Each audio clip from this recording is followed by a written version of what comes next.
Class 12th के सभी प्यारे छात्रों का स्वागत है उनके अपने चैनल सूरी ऑनलाइन क्लासेस में। तो आप सभी के लिए लेके आ चुके हैं हम लोग इंटरमीडिएट उत्प्रेषण परीक्षा यानी सेंटअप एग्जाम के पॉलिटिकल साइंस का एकदम 100% और रियल पेपर। बच्चों आप सभी को 19 नवंबर को यही सब देखने को मिलने वाला है एग्जाम में, ऑब्जेक्टिव और सब्जेक्टिव दोनों। इसलिए आप सभी अपने मित्रों को शेयर कर दीजिए तुरंत ही। और अभी हम लगाने वाले हैं 100 ऑब्जेक्टिव। तो उससे पहले बता दें, इसमें 100 ऑब्जेक्टिव रहेगा जिसमें से मात्र आपको 50 ऑब्जेक्टिव ही लगा के आना है, याद रखिएगा। यह आपका विषय कोड 322 रहने वाला है। पूर्ण अंक आपको टोटल 100 नंबर का होने वाला है यह पेपर। तो चलिए देखते हैं कि आखिर में कौन कौन से सब्जेक्टिव और ऑब्जेक्टिव सवाल है जो कि इस बार बिहार बोर्ड ने पूछा है। तो चलिए देखिए, आपके सामने पहला नंबर सवाल आता है, यही रहेगा एकदम पहला नंबर सवाल बच्चों, कि राष्ट्रपति के निर्वाचन की प्रक्रिया भारतीय संविधान के किस अनुच्छेद में वर्णित है। तो याद रखिएगा, पहला नंबर सवाल का सभी को बिल्कुल एकदम सी नंबर मार के आना है।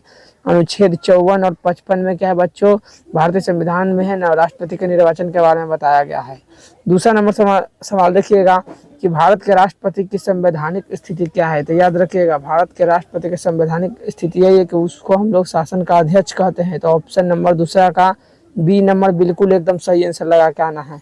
तीसरा नंबर सवाल देखिएगा, कैबिनेट के मेहराब की आधारशिला किसको कहा जाता है। तो याद रखिएगा, कैबिनेट के मेहराब की आधारशिला हम लोग किसको कहते हैं, तो प्रधानमंत्री को कहते हैं। ऑप्शन नंबर तीसरा का भी बी नंबर एकदम सही मार के आना है बच्चों।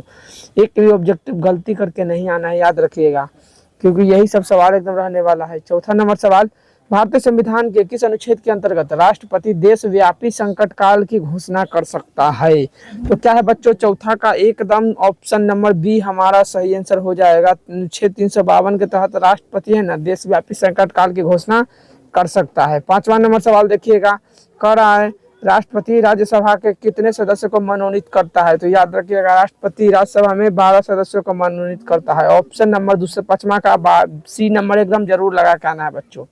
छठा नंबर सवाल देखिएगा, क्या बोल रहा है कि राज्य के शासन में केंद्र का प्रतिनिधि किसको कहा जाता है। तो याद रखिएगा, हम लोग राज्यपाल को कहते हैं। तो पांचवा नहीं बच्चों, छठा का बिल्कुल बी नंबर एकदम सही मारना है। आपको एग्जाम में एकदम 100% यही सब ऑब्जेक्टिव सवाल देखने को मिलने वाला है। इसलिए आप सभी को तो अपने मित्रों को शेयर करके, अगर नए हैं तो चैनल को सब्सक्राइब और वीडियो को लाइक कर दीजिए। अगर इसका पीडीएफ चाहते हैं तो इसके लास्ट में हम बताने वाले हैं कि आपको पीडीएफ कहाँ से डाउनलोड करना है बच्चों। तो देखिए, 7वां नंबर सवाल क्या बोल रहा है कि कोई मंत्री जो संसद या विधायक नहीं है उसे कितने समय में संसद या विधायक होना अनिवार्य होता है। तो याद रखिएगा, 7वां को बिल्कुल बी नंबर मार देना है। 6 महीने के अंदर में उसको संसद या विधायक बन जाना बहुत ही अनिवार्य होता है। अगला सवाल देखिएगा, एकदम 100% गारंटी दे रहे हैं कि बच्चों यही सब ऑब्जेक्टिव सवाल आपको देखने को मिलने वाला है। तो चलिए देखते हैं कि आखिर में 8वां नंबर सवाल क्या बोल रहा है कि किस अनुच्छेद के अंतर्गत राज्य में राष्ट्रपति शासन लगाया जा सकता है। तो याद देखिएगा, राज्य में बोला है राष्ट्रपति शासन लगाया जा सकता है। तो अनुच्छेद 356 के तहत राष्ट्र में पति शासन लगाते हैं राज्य में, याद रखिएगा। 9वां नंबर सवाल, कौन राज्य के मंत्री परिषद का अध्यक्ष होता है। तो बताइए, मंत्री परिषद का अध्यक्ष कौन होता है। तो 9वां का क्या मार देना है, बिल्कुल बी नंबर मार के एकदम आना है। मुख्यमंत्री को हम लोग राज्य मंत्री परिषद का अध्यक्ष कहते हैं। 10वां नंबर सवाल देखिए बच्चों, क्या है कि कौन भारत के राष्ट्रपति का महाभियोग लगा सकता है। तो महाभियोग राष्ट्रपति में मात्र एक ही व्यक्ति लगा सकता है, वह संसद में एक व्यक्ति। ऑप्शन नंबर बी बिल्कुल एकदम 10वां का मार देना है राइट आंसर। 11 नंबर सवाल, कौन सा सदन प्रधानमंत्री के खिलाफ अविश्वास प्रस्ताव ला सकता है। तो देखिएगा, 11 नंबर सवाल इस बार बहुत ही बढ़िया सवाल दिया है, हाई लेवल का एकदम सवाल है बच्चों। इसलिए आपको क्या करना है, तो एकदम यही सब ऑब्जेक्टिव देख के जाना है पहले से। तो बिल्कुल लोकसभा आंसर मार देना है 11 नंबर का।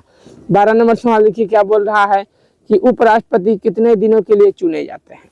12 नंबर सवाल, तो उपराष्ट्रपति याद रखिएगा बच्चों, आपको क्या मार देना है, 5 वर्षों के लिए चुने जाते हैं। चाहे राष्ट्रपति बोले चाहे उपराष्ट्रपति, दोनों का 5 वर्ष मार के चुपचाप आगे बढ़ते चल रहा है। अगला देखिएगा सवाल 13 नंबर का रहा है, प्रधानमंत्री की नियुक्ति संविधान के अनुसार कौन करता है।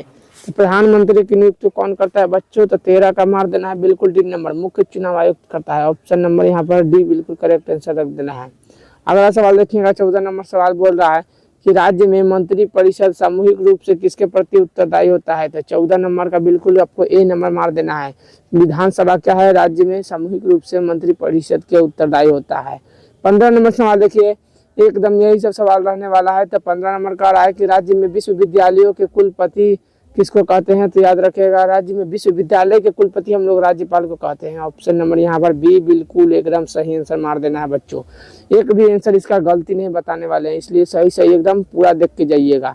किस अनुच्छेद के अंतर्गत राज्यपाल अध्यादेश जारी कर सकता है, तो याद रखिएगा अनुच्छेद 213 के तहत क्या है बच्चों, तो राज्यपाल अध्यादेश जारी कर सकता है। अगला सवाल देखिएगा, 17 नंबर सवाल कह रहा है संविधान सभा के अध्यक्ष कौन थे, तो संविधान सभा के अध्यक्ष किसको कहते हैं बच्चों, तो याद रखिएगा डॉक्टर राजेंद्र प्रसाद को कहते थे। ऑप्शन नंबर सी 17 का लगा के आ जाना है एकदम।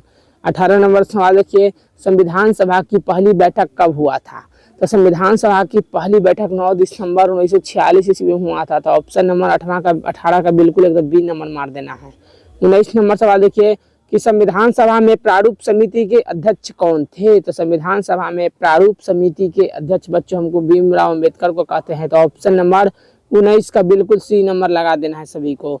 20 नंबर सवाल, संविधान सभा की पहली बैठक कहाँ हुआ है, तो क्या हो जाएगा हमारा 20 का राइट आंसर, तो option number A D correct हो जाएगा बच्चों। 20 का दिल्ली में पहली बार संविधान सभा का बैठक किया गया था।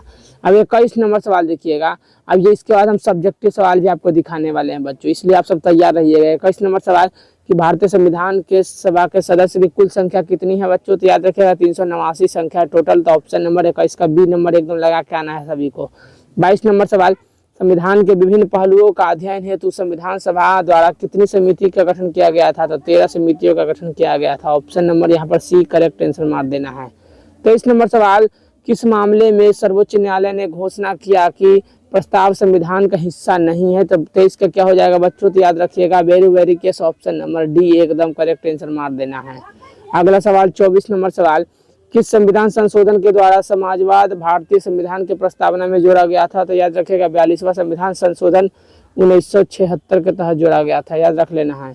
अगला सवाल देखिए 25 नंबर सवाल बोल रहा है कि किस देश के संविधान से भारत ने नीति निर्देशक तत्व को सिद्धांत लिया है, तो याद रखिएगा नीति निर्देशक तत्व कहाँ से लिया गया है, तो आयरलैंड से लिया गया है। तो ऑप्शन नंबर डी बिल्कुल एकदम 25 का सही आंसर हो जाएगा। तो प्यारे बच्चों, आप सभी को अगर चाहते हैं पूरा ऑब्जेक्टिव करना, जितना अभी तो इसमें 100 ऑब्जेक्टिव है, तो अगर आप पूरा ऑब्जेक्टिव और सब्जेक्टिव चाहते हैं तो बिल्कुल एकदम आपको क्या करना है, सबसे पहले आपको हम बता दें कि जाना है इसके डिस्क्रिप्शन में, वहाँ पर मैंने ग्रुप का लिंक डाल दिया है। वहाँ पर जाने के बाद उस लिंक पर जैसे ही टैप कीजिएगा ना, वैसे ही आप हमारे ग्रुप में ज्वाइन हो जाइएगा। वहाँ पर इसका PDF डाला हुआ है, ऑब्जेक्टिव हो और सब्जेक्टिव दोनों का एकदम PDF डाला हुआ है बच्चों, इसलिए आप सब तुरंत अपने मित्रों को शेयर करके हमारे ग्रुप में ज्वाइन हो जाइए और PDF डाउनलोड कर लीजिए एकदम।